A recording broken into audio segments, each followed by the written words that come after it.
all the jumping we've done already, we can end the conference because our minds have already physically shifted, right?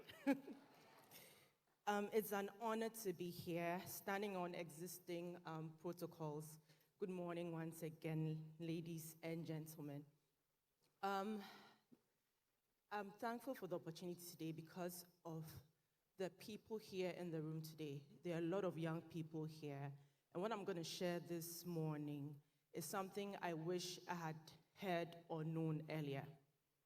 Now, my speech is going to focus on harnessing the power of the untapped mind. Harnessing the power of the untapped mind, and is definitely linked to the theme for this morning, mind shift.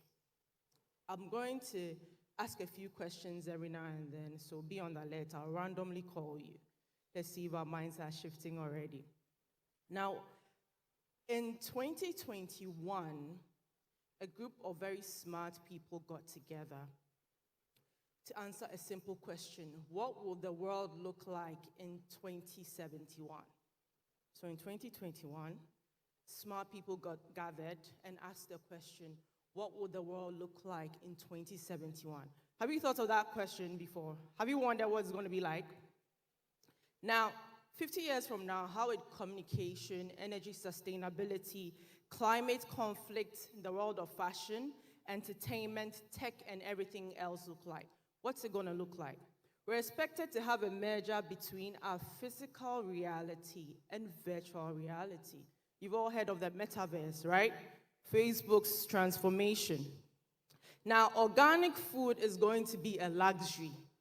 Organic food, the watcher you love to eat. That's organic, right? It's going to be a luxury in the next couple of years. And automation is going to wipe away jobs. We're already experiencing it. A couple of years ago, I used to work in a bank. All the processes that human beings would do were taken over by computers. The transformation has begun. The question is, are we ready? Now, artificial intelligence will take a quantum leap in its growth and advancement in ways unimaginable. Now, as we're here, you know there are some hotels that use robots for service. So it means they don't need human beings. So people are going to school, hospitality industry, guess what? Just in a couple of years, you're going to be out of jobs. And this is fast advancing in developed countries. The next 50 years is going to see the biggest cultural and technological shift. As we speak, there's a sort of fixation on preserving human life. We call it cryopreserve, where millionaires want to preserve themselves and not die and wake up decades from now. Are we aware of that? I think it would be very sad if you did this a couple of years ago, only to wake up and there was COVID and COVID kills you, right? So there's an obsession with wanting to see what the future looks like. It's guaranteed that 60% of the people in this room will definitely see that change, that enough young people here who will see this transformation happen in the next 50 years. For those who will live through it, there are going to be adaptations. You'd have to evolve quickly with the times and how it's going to change. Now, here's a catch. All the future being created originates from something we all have. And what's that thing? The human mind. What is the mind of Mark Zuckerberg that propels him to invest in the metaverse when Facebook is doing so well? Facebook has made more money that if he should come back to the world 5 times over, he can't spend his money fast enough. But he's thinking future. We have the mind of Ada Lovelace, who shot for the heights of putting together the world's first computer algorithm. What about a young Ghanaian lady, Ivy Barley, who is pushing to get more black women into the corridors of KNUST? Into the corridors of tech. I understand she actually went to KNUST, sold Sobolo in the halls, and currently works at Microsoft. An opportunity that most people would love to have. Now, one clear distinction between those who actually change the world and everyone else is what I'm going to speak about shortly: harnessing the power of the untapped mind. Are you willing to shift? We are looking at a momentous mind shift at this year's iYES, and we must ask ourselves the simple questions. How far will we go to assess our minds to make that willingness to shift? Now, what is the level of mental discomfort we are willing to undergo? We love to see successful people. We love to hear stories of successful people. I often say that in Ghana, we don't transfer knowledge enough. So for instance, I'm a female politician. How many books are there on female politicians for me to read and to follow in their footsteps? You have conversations with some of them and they say, oh, we can sit down and have a conversation, but I don't want to write a book. But the question is, books transcend. So you could be gone for years, but people would follow the footprints of the wisdom you left in books for people to follow through. Now, there are 3 assessment tools for today.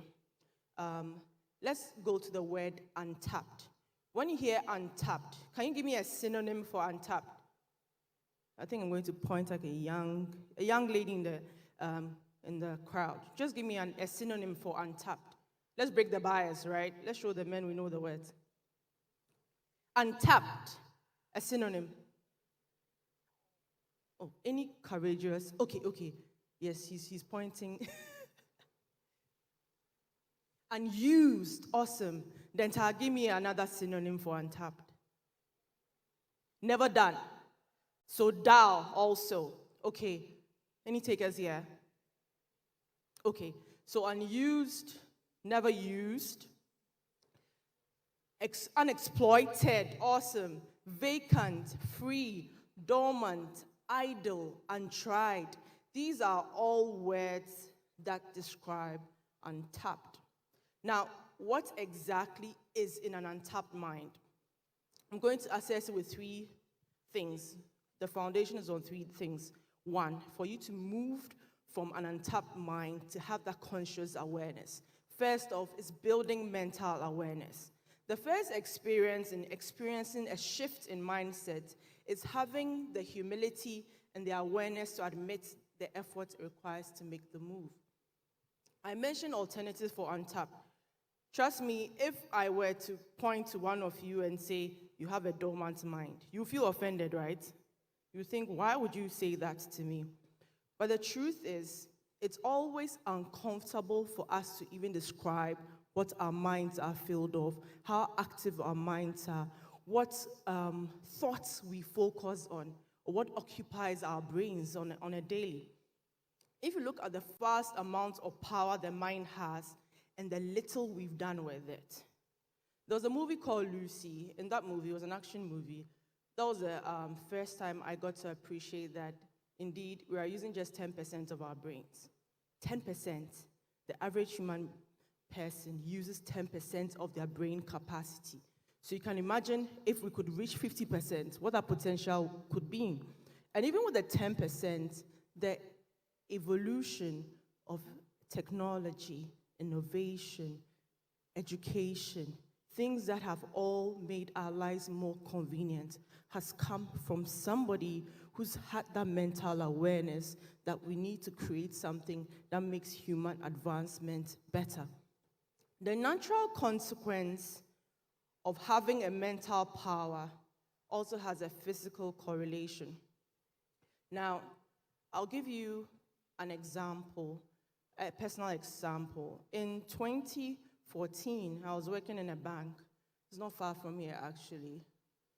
Give or take maybe 10 minutes away. I was a Legon branch of GCB, former Ghana Commercial Bank, right? I got to work one morning. I was so bored.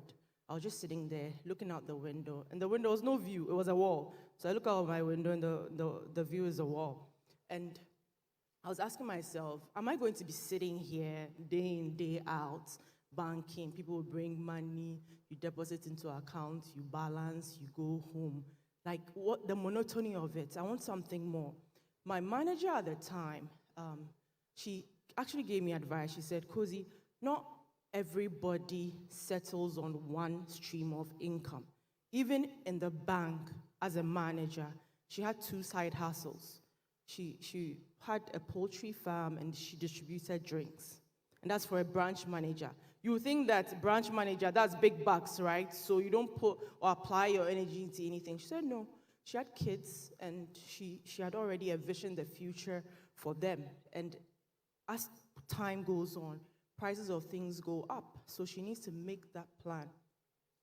At the time, I went online to see what I could do as an aside, okay, from banking, and had a conversation with a friend of mine. She's like, oh, you're always wearing nice things, so sell clothes. And I'm like, okay. So I started selling clothes, and it was a hit. But I only made money when, and this was before social media really got, active with Instagram and using it for easy convenience. The more money I made was when I was present, actively doing it, right? So were there ways of, making money while you're even sitting in the bank? So I Googled home-based businesses, because at which point I was like, look, I can't do this anymore. I want to quit banking. I Googled, and every business that came back was situated in America or the UK or somewhere, Singapore. So I was like, I'm giving up. I'm not researching this anymore. The following week, a young man comes to the bank, says he's come to do a presentation on food supplements. I'm like, okay. He needed just 10 minutes. His name was Kofi.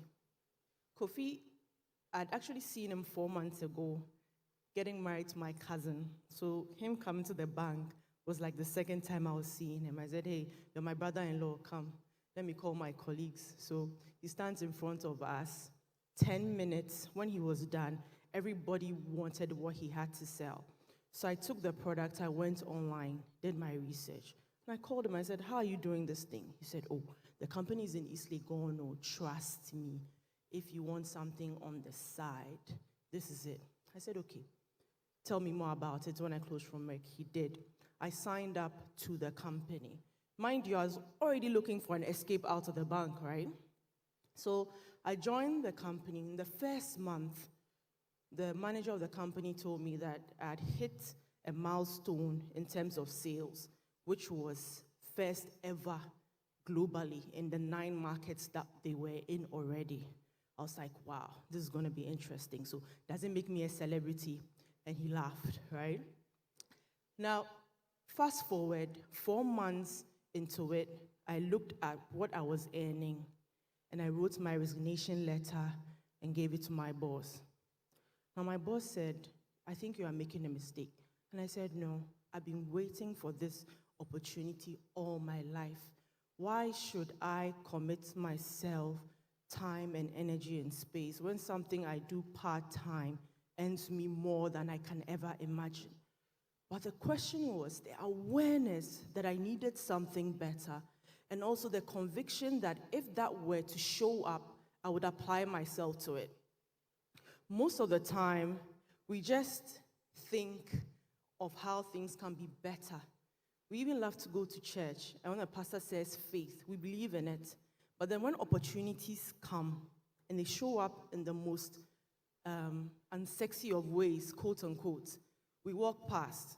Because to us, success is easy, and just like Rosalind said, you see on social media and you are convinced with the lifestyle and the flashiness and the clothes and the shoes of some of your favorite influencers that all they do is just get up and look good and make money. If they were to tell you what was behind it. So they are living a dream that you will love to live. But the point is, you need to make that shift here for you to even recognize those opportunities available to you. The second bit of it is cultivating mindfulness. When we say mindfulness, and I guarantee you, if you should search any of your devices right now and search mindfulness, apps are going to pop up. You'd actually see an app called Calm. It's one of the top-ranked apps now. Oh, you've seen it. I've seen some not in the audience. So Calm is a way for you to relax your mind, for you to just calm down. And it's important, especially in the era we are in. Most young people have what we call a microwave mentality. They get into any venture, any even entrepreneurship gig, and expect to make millions within the first couple of months. And when it doesn't happen, they quit. Brian has been doing iYES for a couple of years now, and it's only getting better. Imagine that he did it the first time and said, oh, I don't like the results of it. But the results of it is the impact on young people sitting here like you today, who in the next couple of days are going to experience the shift that we're talking about. Now, in terms of thinking, how many of us actually made time to just think? In the same way you make time to eat food, you take time to shower, do you ever just sit down and think? You do that. If you do that, that's good. But most people don't. They just go through the day, they go through the meal, they wake up, they get ready, they go to work, they go to school, whatever it is. When the day ends, that's it. They don't even take account of what happened during the day. They don't even take account of whatever the goals or dreams or whatever visions they are, or if they are inching closer to it. Some people practice mindfulness through what we call meditation. For some people, that's a bit scary because it's not aligned to what their religious beliefs are. There are many people hear meditation. It's almost different to what they've learned in church. Other people practice mindfulness by going to church every Sunday, where they worship, where they confess their sins, where they make commitments again and start a new week, refreshed, revitalized, and ready to seize the day. We have all heard about law of attraction, I hope. Have you heard of law of attraction? Okay, so law of attraction essentially says that whatever consumes your thoughts is what you eventually get in life. Now, in 2006, I read a book called The Secret. When I read this book, it literally changed my perspective on things, in that the more positive an outlook you had in life, the better results for you. And you could literally see it play out. Have you seen people who constantly are negative, are cynical, see nothing good about anything? Do you know examples of that? People constantly complain. They are always blaming somebody else for their lot in life. When something happens, they never take responsibility. And when something bad comes in, they say, Semanka, vindicated that something bad happened. We have examples of this littered everywhere. What The Secret says is that thoughts are things. Whatever occupies your mind, the more you think of it, the likelihood is that it will manifest in your life. Now, that shift happens today if you haven't heard of this ever before. Whatever consumes your thoughts, often whatever you're obsessed with, it's likely is going to play out in your mind. Now, if you think of these things, I'd give you an example of the Williams sisters. I just watched a movie based on their life where Venus and Serena Williams, at a young age, were told by their father that they were going to be the greatest tennis players ever. Now, what was unique about Richard, their dad, was he was so convinced in his mind. He had seen it, he had envisioned it, he had obsessed about it, but he didn't stop there. He took the girls training. They would practice hours every day. He actually marketed them to businessmen and said, invest in my children. Guess what? They are going to be the greatest ever. People laughed at him. People mocked him. To a point where he even got an opportunity to have a world best players coach train just one of his girls, and that was Venus. He couldn't get Serena to be coached for free. Why? Because he couldn't afford it. But he was convinced that she's going to be the greatest. And guess what? Venus became the first black female player to hit milestones in the history of tennis that no female had ever done. And I remember a section in the movie where the father said to Serena, when Serena was watching Venus play, that Venus is going to be the first and open the doors, but you are going to be the greatest of all time. I think it deserves a round of applause, honestly. Truth is, for most people, you might not have the parent, the guardian, the mother who sows hope, who makes you believe in your mind that you are capable of something great. Some of you do not have that outlet, all right? So what do you do if you do not have that figure that guides you on the path to make you believe that you are worth it and you are capable of doing great things? I'll link you to one of my favorite rappers of all time. I hope Pastor Brian will forgive me for introducing a rapper into the conversation. So Jay-Z, we all know Jay-Z, don't we? Now, Jay-Z, for the longest time in his career, would always talk about how his father abandoned him. But in talking about the hurt of his father abandoning him, he talked about how he learned greatness and wisdom from people who have attained heights, who had written books. So Jay-Z will talk about Rockefeller. If for the boys here, or for the young boys here, even the ladies should as well, look for a video on YouTube, The Men Who Built America. Literally young businessmen, entrepreneurs who had a vision of revolutionizing America. And these are the blueprints where successful people point out to what they see, what they read, what consumes their mind. So Jay-Z becomes successful. He's a billionaire, isn't he? His father wasn't. In fact, his mother wasn't rich either. He talks about being in the projects, even selling drugs for a long time. But he made the shift in believing that he was great, and he was going to be great, and he obsessed over it. So the question is, the minute you become mindful of what you want to do, what it is you want to achieve, there's a tunnel-like, laser-like focus on it. You see how welders work, right? When a welder wants to put something together, they don't spray all over the surface. It's just like one area till it connects. And that's the laser-like focus and precision that you need. So at your young ages now, whatever you need to do and whatever you are going to focus on, the blueprint is there. You might not have your local icons, but there's the internet.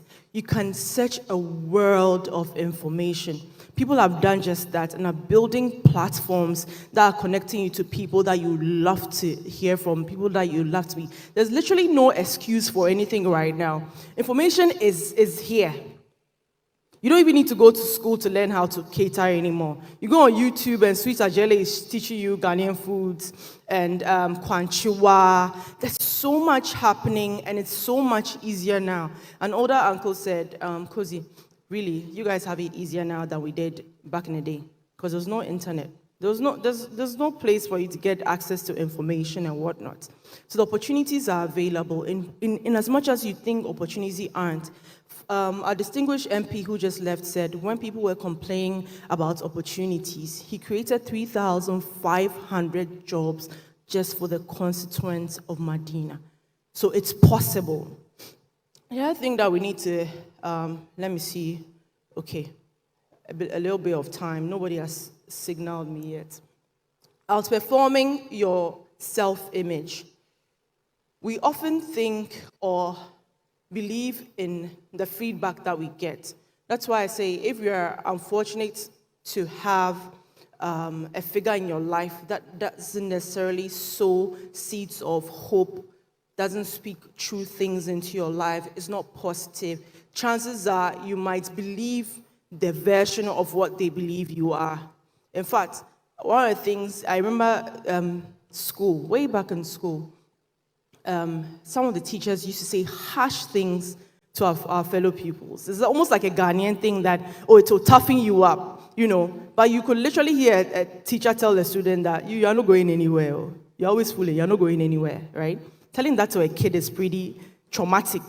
You were told that he's pointing to himself. So there are examples of what people say to you, but it shouldn't define you, because what it is that change in mindset, once you connect with the power that you have the opportunity to make you better, that your mind can actually create opportunities for you, it changes your life in the most amazing way. Now, Henry Ford. I think when we hear Henry Ford, our mind comes to cars, right? So Henry Ford was the one who said, whether you think you can or you cannot, you are right. Have you heard that quote before? Let's say it together. Whether you think you can or you cannot, you are right. Whether you think you can or you cannot, you are right. Henry Ford said this. Now, he was an American industrialist. He developed an assembly line of mass production for vehicles, okay? He's credited for changing the world of automobiles or cars. He said that if he had asked people back then what they wanted, okay, they would have said faster horses, right? Can you imagine a car and a horse? Don't put the fuel prices into context now and say you want to switch to a horse. Now, they would have preferred faster horses. Some would have even suggested, can we have a horse that doesn't eat? Can we have a horse that doesn't rest? But he then knew that no, feedback in an innovation process could help or hurt. So in asking for feedback in what your vision is, you should be mindful not to sway from what you've envisioned it to be. So he said, you know what, I'm going to focus on this one thing. It's going to make cars, make better cars, and produce cars faster than anybody could. So instead of moving from horses to cars, the lesson here applies to the human mind. You cannot outperform your self-image or what your perception is to what you can believe. All right, let me take that again. You visualize what it is you want to be. It might be that you've asked somebody a question of what that is, whether it's good for your future. And just for whatever reason, they say no. It is not for you to give up on that dream because that conception came to you and you alone. Often people abandon their dreams based on conversations they have with other people. It's happened multiple times. I'm sure Denta has her own experiences, and she's doing so well. People would dog, drop, shift focus just by one negative feedback. Honorable Sosu mentioned how he had run for elections multiple times and had lost. In fact, there was an MP that I won't mention his name. He also said, because I ran for primaries. One time, I even got out of the room, and the people I thought had voted for me were laughing at me that he thinks he's going to be MP. Never. And he kept at it. He kept pushing. And now he won his primaries. He won the election in 2020. He's sitting in parliament. He's doing so well.